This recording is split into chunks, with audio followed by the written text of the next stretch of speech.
6 Minute English from bbclearningenglish.com. Hello, this is 6 Minute English from BBC Learning English. I'm Sam. And I'm Rob. When Sarah Ott was growing up in Florida in the 1990s, she loved playing in nature. She picked up litter in the street and took it home to recycle. But later, in college, Sarah became surrounded by people in her community who didn't share her love of the environment. People who didn't believe that climate change was real.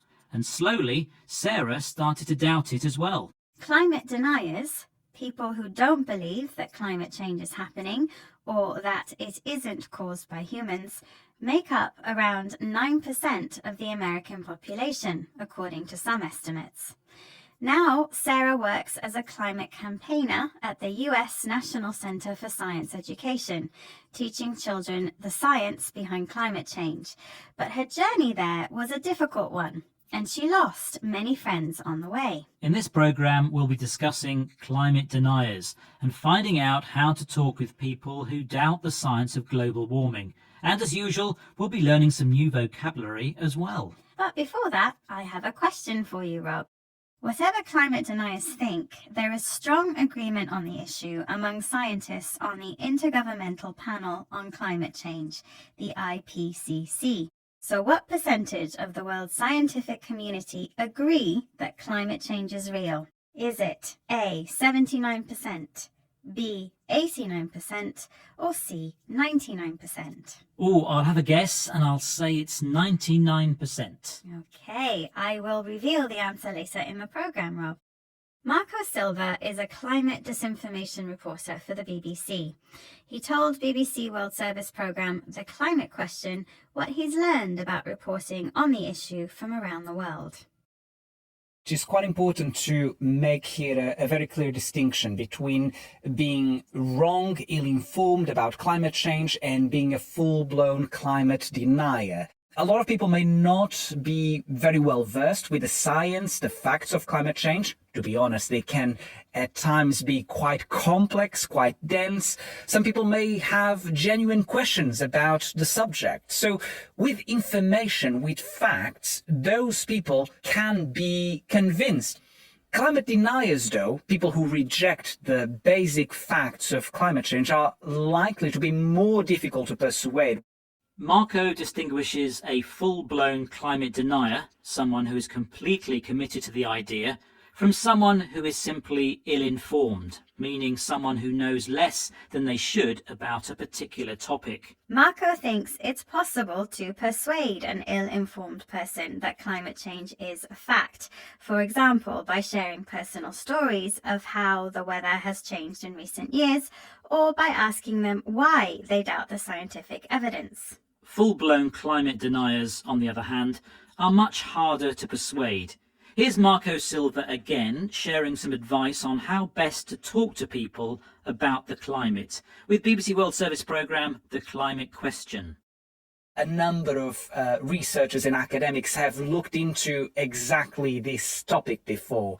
Professor Sander van der Linden, Professor of Social Psychology at the University of Cambridge, is one of them.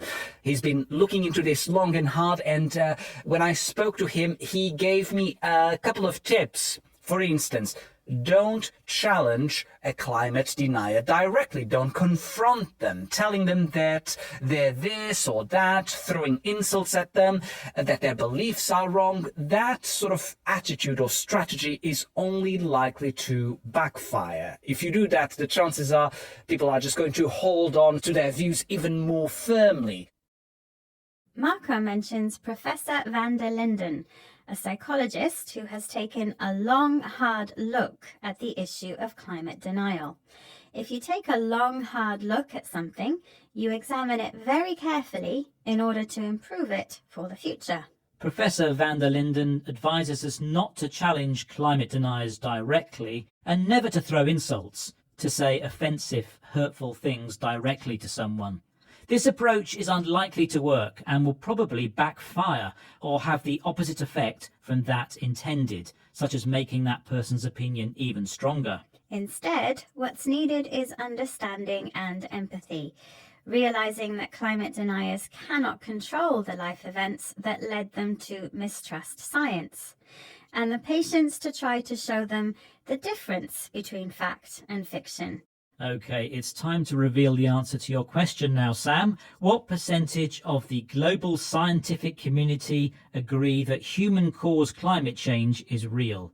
And I guessed it was 99%. And that was the correct answer, Rob. Aha. The scientific evidence for a climate emergency is overwhelming, leaving just the question of what we do about it. Okay, let's recap the vocabulary we've learned from this program on climate deniers, people who do not accept that climate change is real. Someone who is ill-informed, knows less than they should about a particular topic. The adjective full-blown means completely committed or developed. The idiom to take a long, hard look at something means to examine something very carefully in order to improve it for the future. If you throw insults, you say offensive, hurtful things directly to someone. And finally, if your actions backfire, they have the opposite effect from the one you intended.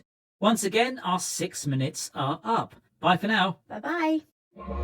6 Minute English from the BBC.